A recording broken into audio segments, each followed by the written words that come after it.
ভারত শাসিত জম্মু কাশ্মীরের পেহেলগামে সন্ত্রাসী হামলাকে কেন্দ্র করে এপ্রিলে যুদ্ধে জড়ায় ভারত পাকিস্তান। ওই ঘটনার প্রায় ৩ মাস পর শীত নিদ্রা ভেঙে চাঞ্চল্যকর তথ্য সামনে এনেছে ভারতীয় বিমান বাহিনীর প্রধান air chief marshal AP Singh.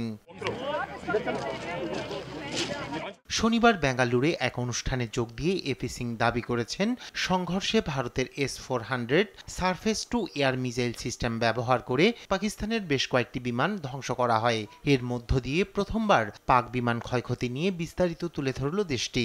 We have at least 5 fighters confirmed kills and 1 আমাদের হাতে অন্তত 5টি যুদ্ধ বিমান এবং একটি বড় বিমান ধ্বংসের প্রমাণ আছে। বড় বিমানটি সম্ভবত আমাদের উপর নজরদারি চালাচ্ছিল। এটিকে প্রায় 300 কিলোমিটার দূর থেকে ভূপাতিত করি আমরা।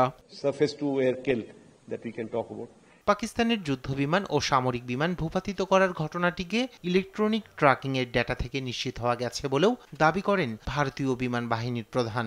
Our air defense systems have done a wonderful job. The S-400 পাকিস্তানের বেশিরভাগ বিমান ভারতের হাতে থাকা রাশিয়ার তৈরি S-400 ক্ষেপণাস্ত্র ব্যবহার করে ভূপাতিত করা হয়েছে। ভূমি থেকে আকাশে ক্ষেপণাস্ত্র নিক্ষেপ করে বিমান ভূপাতিত করার এখন পর্যন্ত এটাই সবচেয়ে বড় record. They've not been able to use any one of those. এ নিয়ে তাৎক্ষণিক প্রতিক্রিয়ায় প্রতিবাদ জানিয়েছে পাকিস্তান।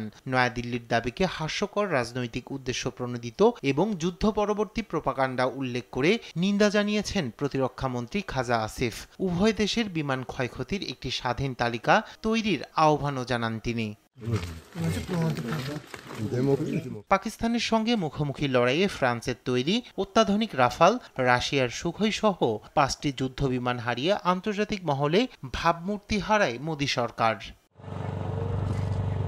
রাইহান কবির শুভ্র, নিউজ ডেস্ক, দেশ টিভি।